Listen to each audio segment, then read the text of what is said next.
au Moyen-Orient. À côté donc de ces activités dans les administrations démocrates Clinton et Obama 1, Obama 2, aussi une carrière d'enseignant ou de chercheur à la Brookings Institution, à l'Institut national d'études stratégiques de Londres. Et Philip Gordon a écrit un certain nombre d'ouvrages, je ne les citerai pas tous. Gagner la bonne guerre, le chemin de la sécurité pour l'Amérique et le monde en 2008. Je citerai l'histoire contre-attaque parce que vous l'avez en partie rédigé avec Hubert Védrine qui a fait la leçon inaugurale cette année et Madeleine Albright. Je citerai aussi, parce qu'elle est là, et comme un souvenir un peu ancien, l'ouvrage Crescent of Crisis sur les relations à l'égard du Moyen-Orient et les stratégies européennes et américaines vers le Moyen-Orient en 2006. Mais c'est évidemment votre dernier livre, Losing the Long Game, sur lequel on va revenir, qui va être, je pense, au cœur de votre intervention ce soir, et dans lequel vous vous interrogez, en prenant d'ailleurs un recul historique, sur les difficultés, les défaillances, les erreurs des tentatives américaines sur plusieurs décades, dans plusieurs pays, en Afghanistan, en Égypte, en Iran, en Irak, en Syrie, en Libye, de peser sur l'ordre interne, l'ordre politique interne d'un certain nombre de régimes pour les faire changer, soit au tout début, à la fin de la guerre froide, pour lutter encore ou pour endiguer le terrorisme, soit pour lutter contre le terrorisme, soit pour restabiliser ou favoriser la démocratie. Et au long de cet itinéraire, vous vous interrogez sur le bilan coût-avantage de cette politique. Je dirais que c'est une réflexion heureuse. En France, on pourrait sans doute aussi, sur un certain nombre de questions, se poser des questions similaires en termes de bilan, par exemple, de nos interventions extérieures, par exemple en Afrique. Et donc, cet ouvrage sur le Moyen-Orient est à la fois très lucide, posant les bonnes questions, et évidemment nous interrogeons, parce qu'elle nous interroge sur... autant d'ailleurs sur les moyens du soft power, sur les moyens de l'action indirecte, des services ou du soutien à un certain nombre de fondations, oui, ça se met à vibrer, que évidemment sur les interventions militaires. Et puis pour débattre avec nous, Nicole Niesotto, bon, son titre le plus méritoire, c'est évidemment d'être au comité de pilotage de la chaire, et de nous avoir jamais manqué depuis le début de cette aventure, mais vous le savez, elle détient la chaire Europe au Conservatoire national des arts et métiers, elle est vice-présidente de la Fondation Notre Europe, Jacques Delors, elle a été présidente de l'Institut des hautes études de défense nationale, elle a été évidemment présidente aussi de l'Institut européen de sécurité. Je le dis mal, je recherche le titre. Institut d'études de sécurité. Voilà. Qu'est-ce que tu as encore fait d'autre? Beaucoup d'autres choses. Hein, mais on ne va peut-être pas tout développer ici, d'autant que vous la connaissez par cœur. Où la misogynie va se... Non, pas du tout. Alors, donc, évidemment, Nicole, qui a été associée à beaucoup de travaux gouvernementaux, je pense notamment au Livre Blanc, on avait le plaisir de travailler ensemble dans cette commission, a écrit beaucoup, là aussi, beaucoup de livres, avec, c'est vrai, quand même un angle qui est principalement européen. Je citerai peut-être le premier, parce qu'à mon avis, il est celui qui pose déjà toutes les questions, La puissance et l'Europe, aux presses de Sciences Po en 1999. Et puis une réinterrogation qui revient, la dernière, l'Europe indispensable, en 2019. L'Europe a-t-elle un avenir stratégique en 2010, chez Armand Collin. Et puis un livre qui est un livre à deux voix, avec Pascal Lamy, qui Où va le monde, qui est intéressant parce qu'il y a deux points de vue qui se confrontent. Hélas, je dirais que, enfin, hélas pour lui, t'as eu peur. Hélas pour lui, tu as plutôt raison. Et même tu as raison. Je pense que voilà, il y a eu une vision peut-être un peu, je ne vais pas dire désincarnée, mais ou idéaliste ou idéologique, en considérant que le commerce, le libéralisme, l'échange en soi allait apporter la paix, allait être fourrier de la démocratie, allait diminuer les rivalités de puissance. c'est vrai qu'on voit en ce moment un peu tout le contraire. Donc vous connaissez les règles du jeu. Je vais laisser la parole à Philippe Gordon pour 45 minutes, le temps qu'il voudra. Je le remercie d'avoir accepté au tout dernier moment, mais ça va donner un peu de chômage technique ou de congé momentané à nos traducteurs, d'essayer de faire son propos le plus possible en français et puis de le faire autrement en anglais. Et donc je remercie parce que je crois que c'est la dernière fois qu'on aura nos deux traducteurs, nos deux interprètes, Robert Wolfenstein et Anthony Rogers, de leur très bonne prestation pendant tout ce cycle. Et Philippe, je vous passe la parole. Et puis, après votre intervention, l'échange avec l'intervention de Nicole, l'échange avec Nicole, et puis ensuite, les discussions avec la salle. Merci beaucoup. Merci beaucoup, Louis. Merci à tout le monde d'être là. Je suis très heureux d'être de nouveau à Paris.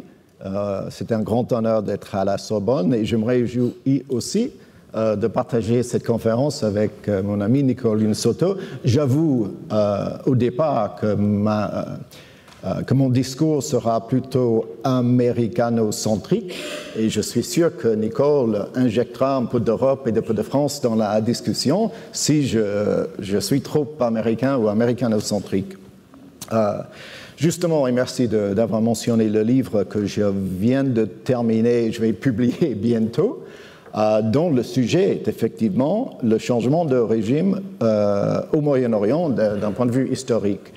Et on a donné comme titre pour cette conférence, je pense, « Fausse promesse », la tentation du changement de régime au Moyen-Orient. Et il faut que peut-être que je m'explique qu'est-ce que je veux dire, qu'est-ce que j'entends par ça. Le changement de régime au Moyen-Orient, ce n'est pas tous les cas où un dictateur s'en va ou le régime change, n'est-ce pas?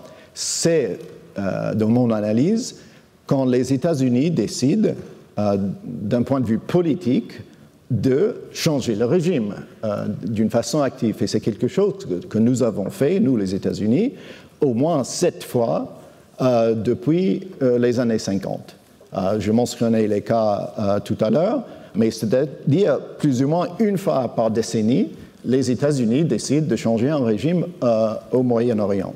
Je pense que ce sujet est un bon sujet pour aujourd'hui parce que si on suit les affaires dans la région aujourd'hui, Irak, Afghanistan, Syrie, Égypte, Iran, ce sont des pays dans lesquels les États-Unis ont fait cette politique une fois ou une autre depuis des décennies.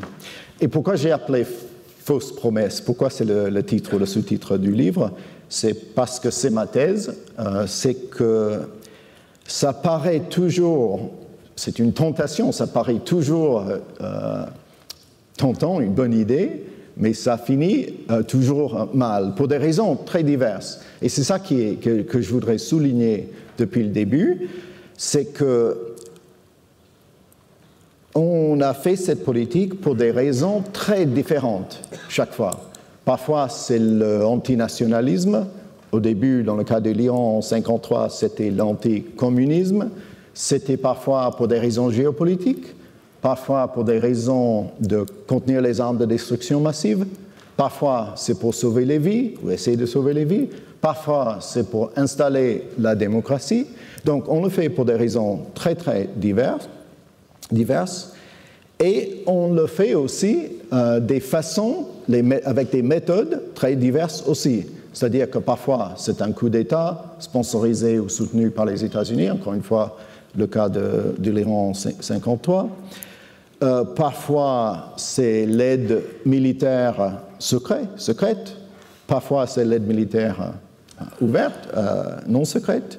Parfois, c'est l'invasion en Irak en 2003, invasion et occupation en même temps. Mais parfois, comme en Libye, moins de 10 ans après, c'est invasion, mais pas d'occupation, pas de troupes après.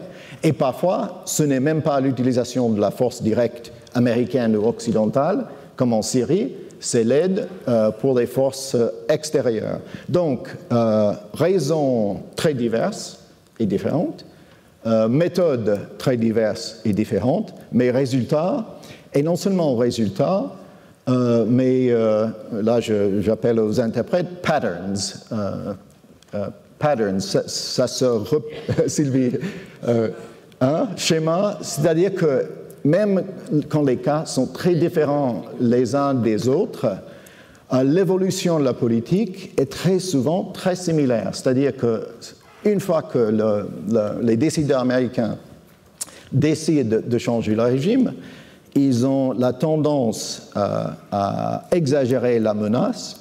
Donc, un jour, on peut vivre avec cette menace. Le lendemain, on ne peut plus vivre avec cette menace. On sous-estime toujours les coûts et les risques.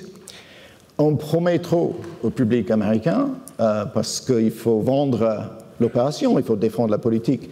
On finit par trop promettre. Et souvent, on déclare d'une façon prématurée victoire. Parce que souvent, dans ces cas, enfin pas souvent, presque dans tous les cas, au début, ça marche. On réussit à faire partir le dictateur ou le régime, et c'est juste après qu'il y a un vide de sécurité et que ça tourne mal. Évidemment, les résultats ne sont pas les mêmes dans tous les cas, et je cite plus ou moins Tolstoï qui dit, qui a une phrase très connue, et chaque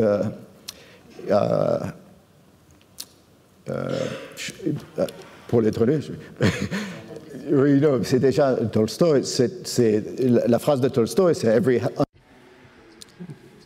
toute la famille malheureuse est malheureuse à sa façon.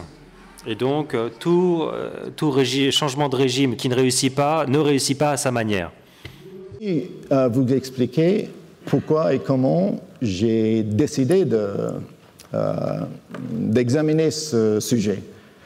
Parce que, évidemment, la question du changement de régime, c'est une question qui date depuis très longtemps. Nous avons tous étudié cette question, la guerre d'Irak, des interventions précédentes. Mais pourquoi, cette année ou l'année dernière, est-ce que j'ai décidé de faire un livre sur ce sujet?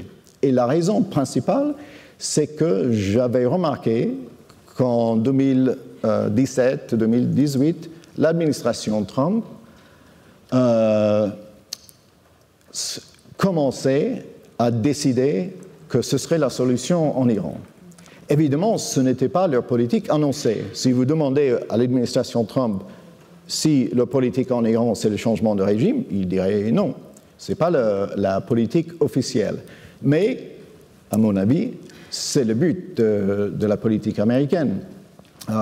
Même quand le président Trump a décidé de quitter l'accord nucléaire avec l'Iran, qui était signé avec la participation de la France et les autres en 2015, il dit dans son discours aux Américains que le régime iranien était juste au bord de la faillite quand Obama l'a sauvé avec cet accord, en suggérant qu'avec une autre politique, on peut faire tomber ce régime. Évidemment, beaucoup de conseillers du président Trump étaient de longue date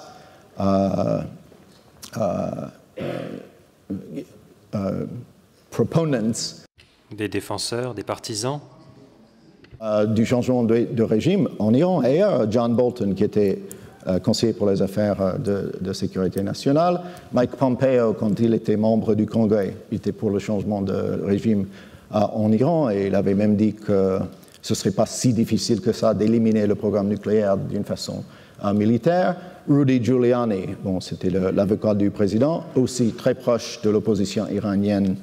Le sénateur Tom Cotton, beaucoup autour de Trump, étaient explicites, c'est le politique qu'il voulait, il voulait changer le régime en Iran. Et aussi, je dis que c'est la politique, même si ce n'est pas la politique officielle, parce que il est difficile, sinon, de comprendre la politique suivie par l'administration Trump. C'est-à-dire que est-ce qu'ils pensent vraiment qu'en imposant les sanctions à l'Iran comme ils font, et les sanctions secondaires, c'est-à-dire sur les Européens, que le régime iranien va vraiment accepter les conditions nucléaires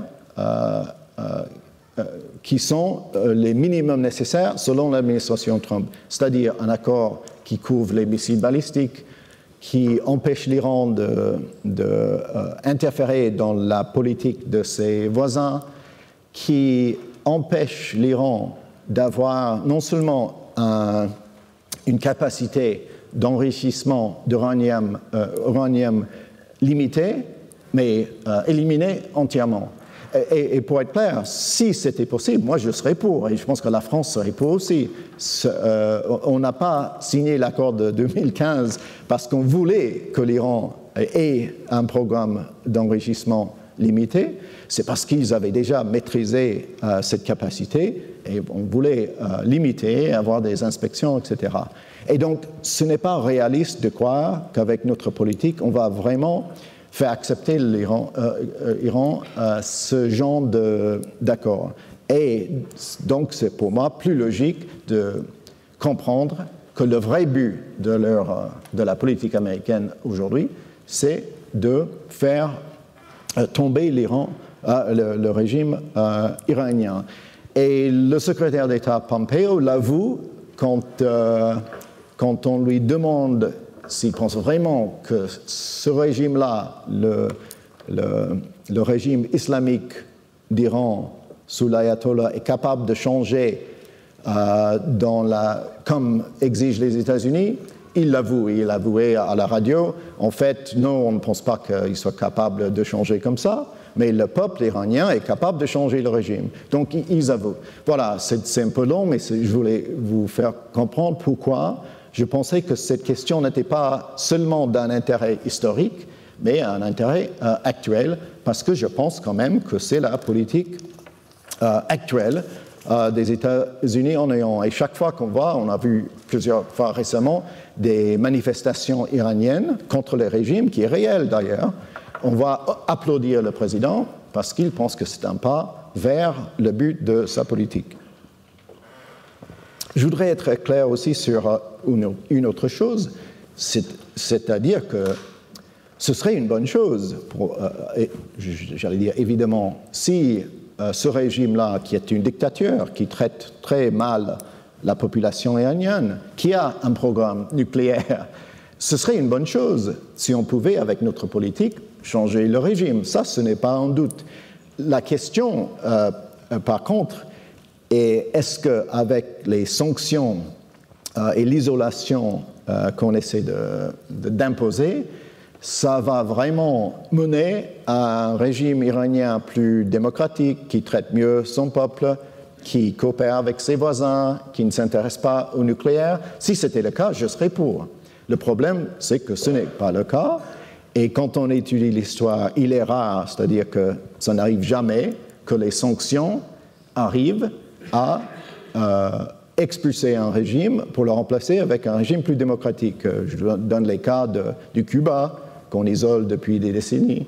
On n'a jamais changé. Corée du Nord, qui est beaucoup plus isolée et plus pauvre que l'Iran, mais qui a quand même resté au pouvoir, le régime est resté au pouvoir. Il y a des exceptions, on peut en parler, mais les exceptions, c'est souvent quand le monde entier est réuni ensemble, Afrique du Sud par exemple, mais il est très rare qu'on réussisse à faire accepter, parce que pour le régime, n'oublions pas, c'est le suicide. On ne demande pas un changement de politique ou un compromis, on demande de tout sacrifier. Donc, je voulais être clair, ce serait une bonne chose si cette politique-là menait à un régime plus démocratique et coopératif, mais il est peu probable. La deuxième raison pour laquelle je pensais que ce sujet m'intéressait, c'était après mon propre expérience. Et le professeur Gauthier vous a dit que j'ai servi dans l'administration plusieurs fois, dans la plus récente. J'étais responsable pour ces questions-là et j'ai découvert plusieurs choses.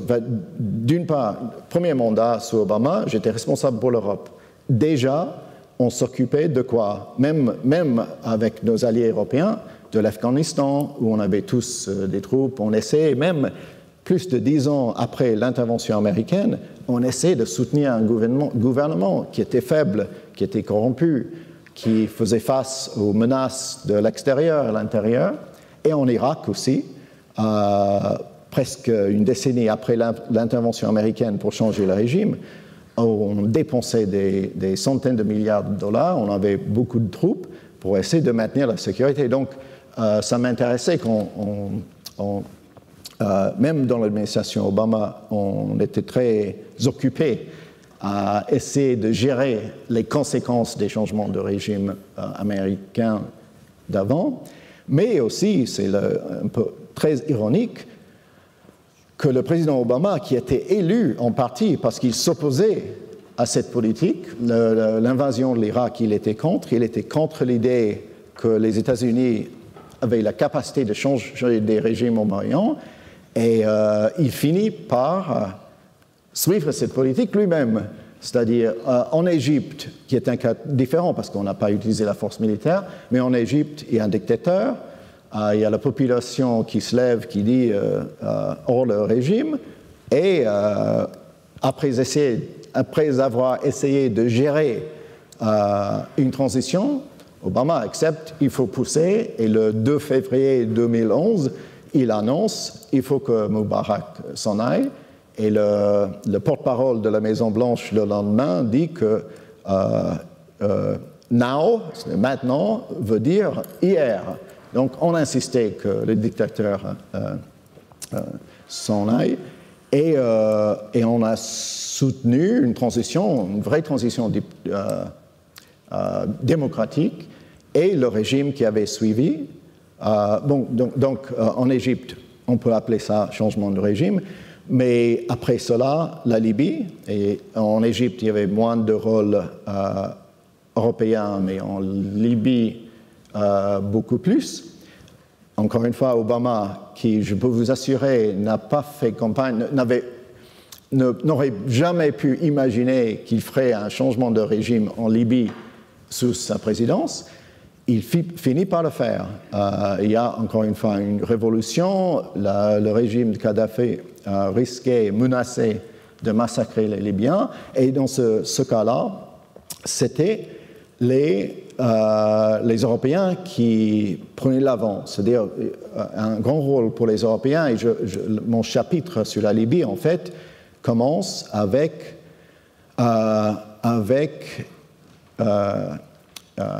le président Sarkozy. J'étais avec Hillary Clinton en mars 2011. On a été invité à Paris pour un sommet d'urgence sur la Libye. La question d'intervention était évidemment très actuelle parce que Kadhafi menaçait de tuer la population de Benghazi.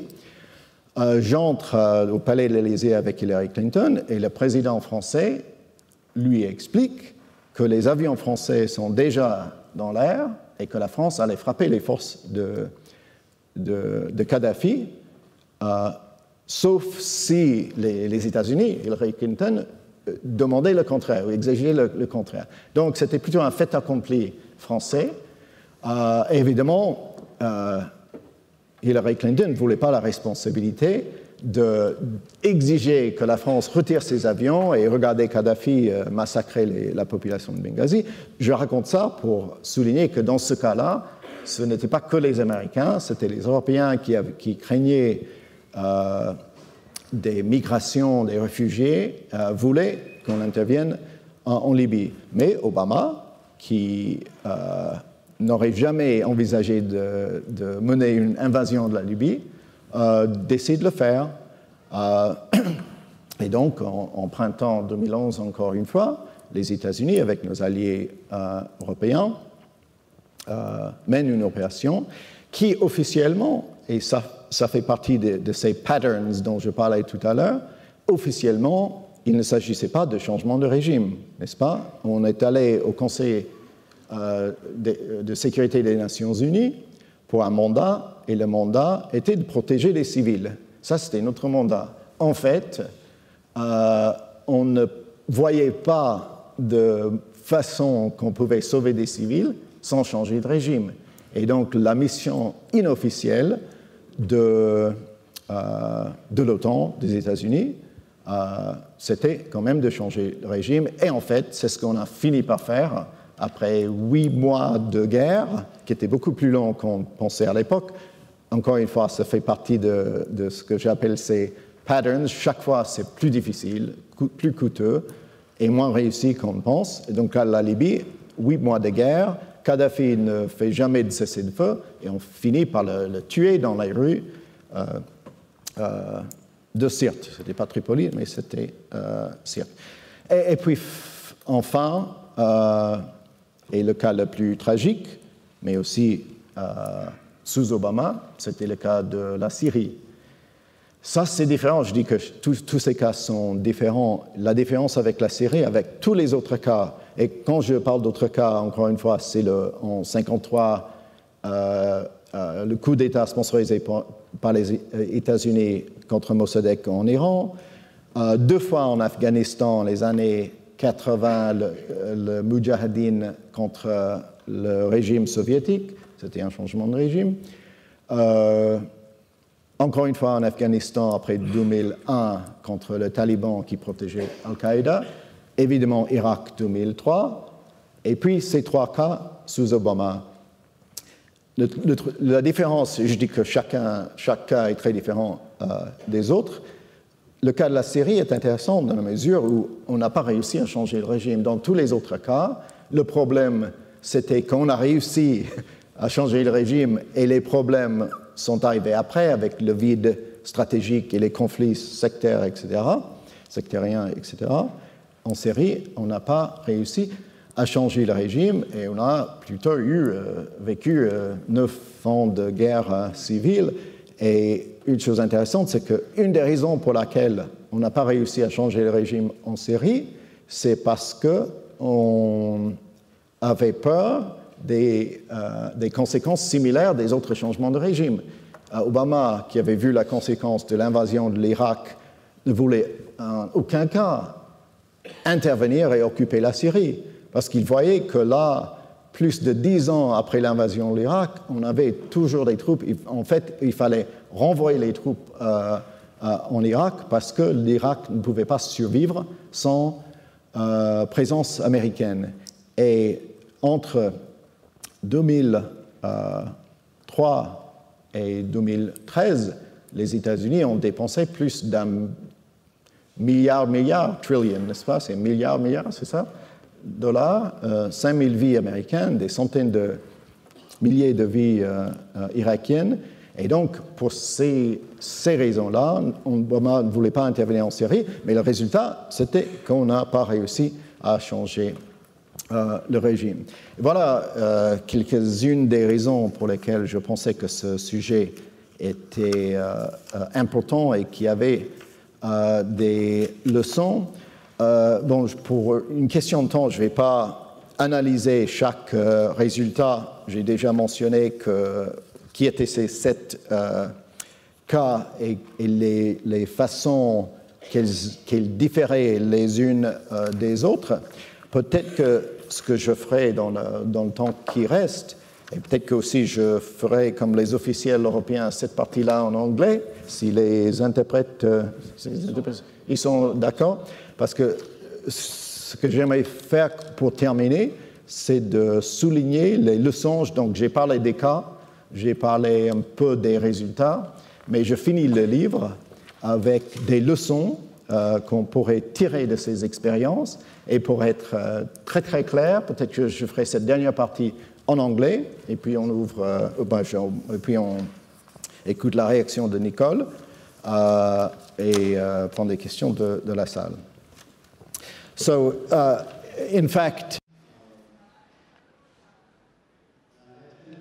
en fait, il y a 10 enseignements à tirer, enfin 11 dans mon ouvrage, mais enfin 10, ça fait un peu 10 commandements, ça correspond mieux à une conférence telle que celle-ci.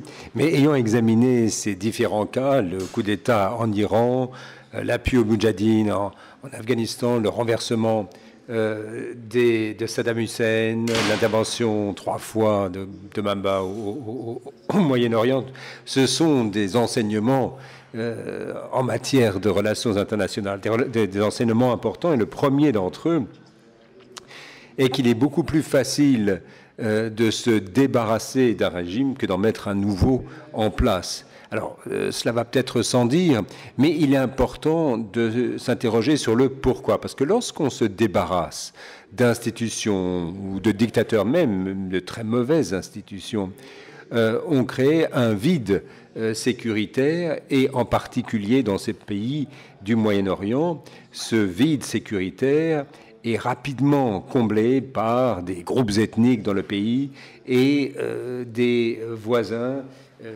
qui viennent se mêler des affaires de ce pays pour des raisons qui sont les leurs. Lorsque j'ai évoqué ces différents cas, lorsque la cible est le régime, il est facile de rassembler l'opposition. Donc vous avez ces seigneurs de guerre afghans qui n'ont rien en commun, mais lorsqu'ils ont un ennemi en commun, ils sont prêts à travailler ensemble, à collaborer jusqu'au jour où le régime disparaît. C'est vrai des seigneurs de guerre afghans pour l'opposition à Saddam Hussein. L'administration Bush, à l'époque, j'y ai référé tout à l'heure, avait poussé la politique de l'administration Bush pour dire que l'opposition était unifiée, il fallait rendre l'Irak à l'opposition, mais évidemment, le jour de la disparition de Saddam Hussein, les oppositions se sont déchirées. En Égypte, vous aviez des partenaires, des frères ennemis de l'opposition contre Moubarak, lorsque, dans les manifestations contre Moubarak, vous aviez des gens de gauche, des islamistes, des coptes, qui étaient unis, mais le jour de la chute de Moubarak, les différences étaient telles que vous avez un côté qui s'est retourné contre l'autre militairement en l'espace de 2 ans. Même chose en Libye, où les milices étaient unies pour renverser Kadhafi, mais dès que Kadhafi a disparu, eh bien, ils se sont entre-déchirés. En Syrie, ils ne se sont jamais débarrassés d'Assad, mais l'opposition s'est constituée de jusqu'à des centaines de groupes rivaux. Donc, il est plus facile de se débarrasser d'un régime que d'en mettre un nouveau en place. Et puis, il y a le facteur régional. Lorsqu'on crée un vide, il y a une concurrence entre les différents groupes au sein du pays, mais vous attirez également les voisins dans ce vide. Ce genre d'opération se produit de manière très visible. On pense aux Saoudiens, aux Émiratis, aux Turcs, aux Égyptiens, qui sont aspirés dans ce vide. Puis ensuite, vous avez des alliances régionales, des alliances sectaires entre les chiites, ou des alliances, par exemple, entre l'Iran et les autres chiites. Et puis, ces vides sécuritaires sont encore pires, en quelque sorte, que les régimes répressifs. Pourquoi? Parce que lorsqu'on s'intéresse à un régime répressif, évidemment, ce sont des régimes épouvantables. D'ailleurs, il faut bien s'accorder à le reconnaître. Vous avez des dictateurs qui ne feront verser de larmes à personne, certes, mais le vide sécuritaire qui suit la disparition du dictateur sont encore pires. Caspar Weinberger, qui était secrétaire de la Défense juste avant la guerre d'Irak en 2003, avait dit que, bon, on dit qu'il y aura du chaos. Je ne suis pas d'accord, mais je reconnais que même le chaos vaut mieux que Saddam Hussein. Mais en fait, non. On se rend compte que le chaos ne valait pas mieux que Saddam pour toutes les raisons que j'ai évoquées. Les 5000 soldats tués sur le front, les dizaines de milliers de soldats irakiens qui ont trouvé la mort, la naissance d'Al-Qaïda. J'ai parlé des dépenses, c'était 1000 milliards de dollars. 1000 milliards de dollars. Alors, ces chiffres sont tellement énormes qu'ils sont inimaginables, mais ça vous fait plus de 300 millions de dollars par jour pendant les 5 premières années de la guerre. Alors, après, on s'est rendu compte que le chaos ne valait peut-être pas mieux que Saddam Hussein. Condoleezza Rice, qui était secrétaire d'État sous l'administration Bush, avait souvent dit, pour défendre cette politique interventionniste et pour critiquer la politique précédente qui préférait le statu quo pour assurer la démocratie,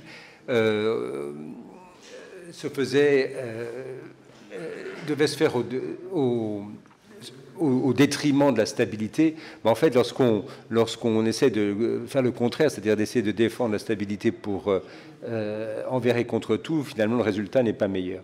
Alors, on a une citation célèbre de Harold Macmillan, qui était Premier ministre britannique, qui avait dit que le général de Gaulle n'avait jamais pardonné aux Anglais, aux Américains d'avoir libéré la France. C'est peut-être pas très sympathique, mais enfin, ce qu'il disait, c'est que les gens n'aiment pas que d'autres décident à leur place qui serait leur leader, leur dirigeant, quel qu'il soit.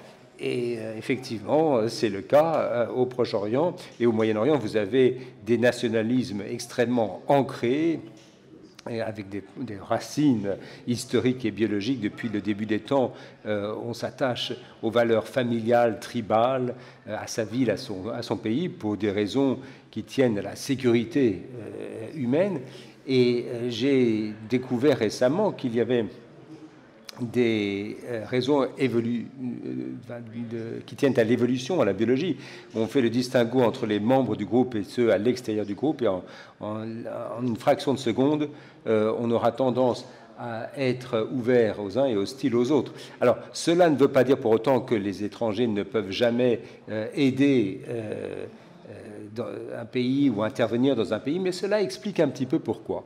Il est tellement difficile pour des gens de l'extérieur de réussir lorsqu'ils interviennent pour reprendre la main dans un pays. Ce ressentiment, on le retrouve partout. Les Iraniens, à ce jour, en veulent aux Américains pour 1953. Les Irakiens ou les dirigeants irakiens sont critiqués pour être arrivés grâce à l'aide militaire américaine. Les Syriens qui sont restés en place grâce aux Américains sont critiqués pour la même raison, et les Américains estiment que leurs interventions sont bienveillantes, mais et quelquefois elles le sont effectivement. Ce n'est pas que les États-Unis qui essayent d'être impérialistes mais qui essaient de sauver des vies, mais les peuples de la région ne le voient pas de cette façon. Et dans les sondages d'opinion que j'ai consultés, 80% des Arabes ont une attitude négative par rapport à la politique étrangère américaine, et 82% estiment que la politique étrangère américaine est une menace pour la stabilité régionale. Alors, il y a un quatrième enseignement, c'est que disons, les clients imposés par les États-Unis ont leurs propres intérêts. Autrement dit, nous pensons que le régime suivant sera plus favorable aux États-Unis, mais en réalité, bien souvent, ces nouveaux régimes mis en place roulent pour eux-mêmes, pour leurs raisons nationalistes, et même en se débarrassant du régime hostile, le régime suivant ne coopère pas davantage, et les exemples sont nombreux également. Mais en cinquièmement, si je peux évoquer un autre élément que j'ai évoqué tout à l'heure, c'est le rôle des voisins régionaux. On se dit souvent, lorsque l'on essaie de se convaincre soi-même, de se convaincre d'autres, que le changement de régime arrivera à ses fins si les voisins nous assistent, puisque personne n'aime ce régime, on peut compter sur l'aide des pays voisins. Or, lorsque l'on voit ce qui se passe, enfin ceux qui étaient les partisans de la guerre d'Irak avant 2003, pour justifier cette politique, vous aviez des responsables de l'administration américaine qui disaient « Ne vous inquiétez pas, on n'a pas besoin d'envoyer des soldats américains, les autres, les Saoudiens, les Turcs, les Égyptiens prêteront main forte », mais en fait, non. Ces pays ne veulent pas associer leurs troupes à une troupe d'occupation. On croit que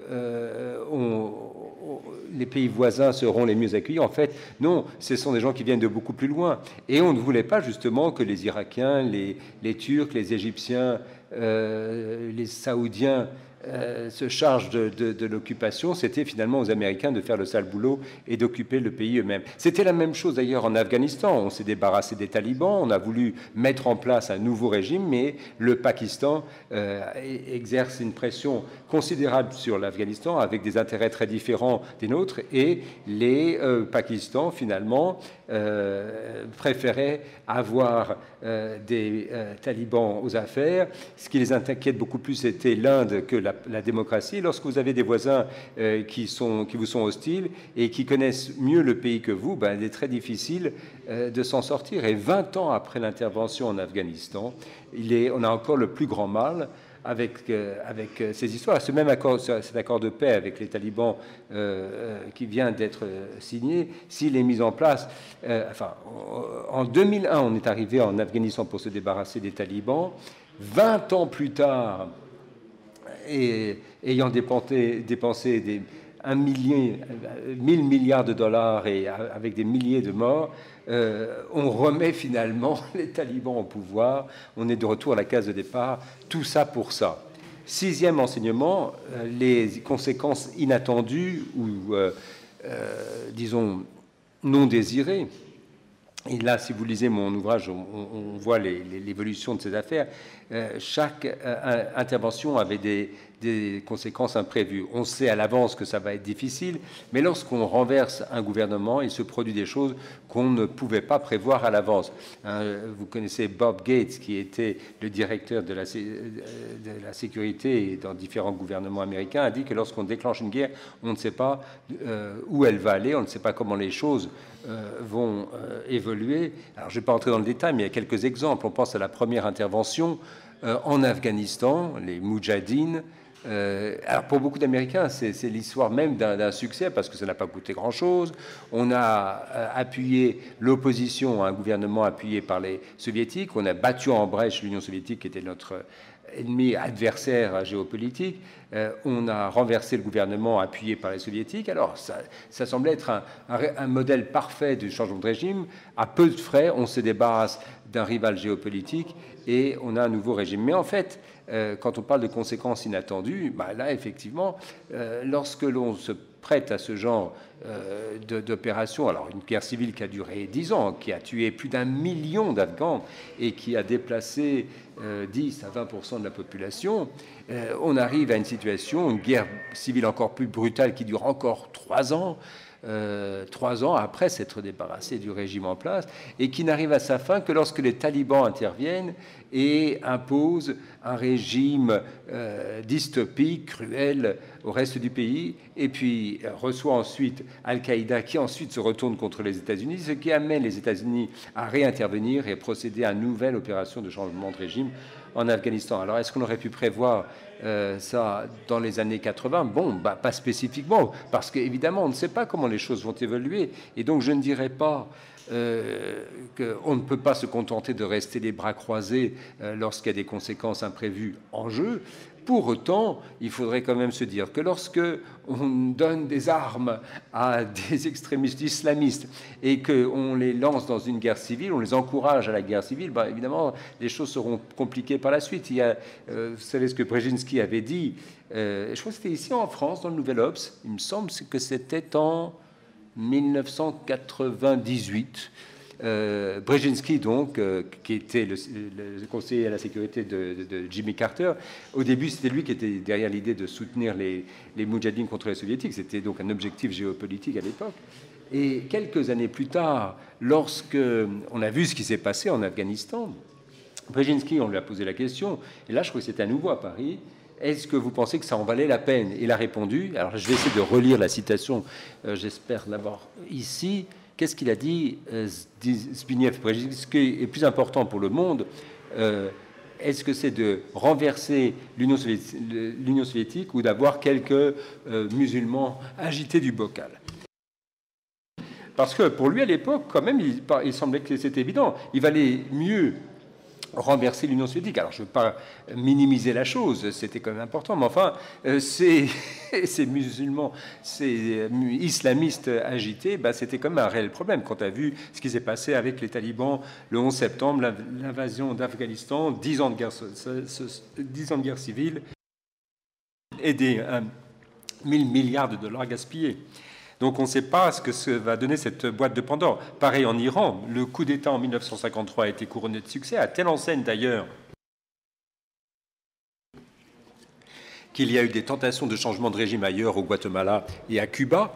Et effectivement, cela nous a offert 20 ans, 25 ans de partenariat avec le Shah d'Iran, mais en même temps, cela a créé une situation d'anti-américanisme viscéral chez les Iraniens. On n'y pensait pas à l'époque, mais c'est cela qui a abouti à un conflit de 40 ans avec un régime islamiste qui déteste les États-Unis.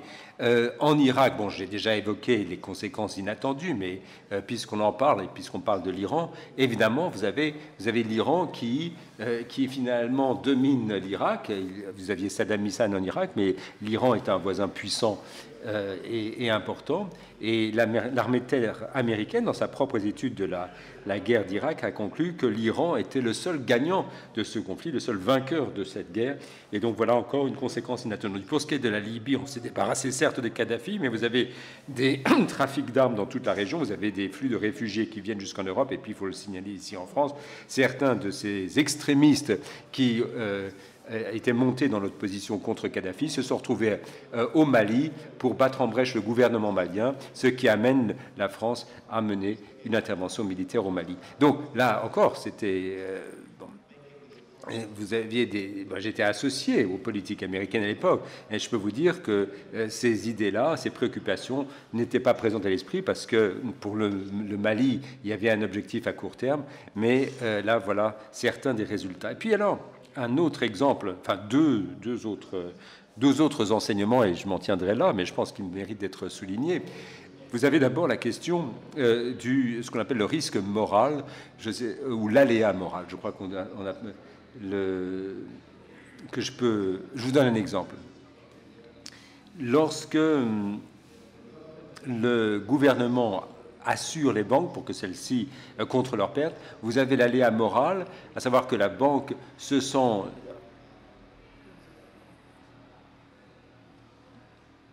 on parle bien de cela, où la banque, forte de cette assurance, réalise des investissements irresponsables. Et donc, vous assurez des maisons qui sont dans des zones inondables, et puis ce qui devait arriver arrive.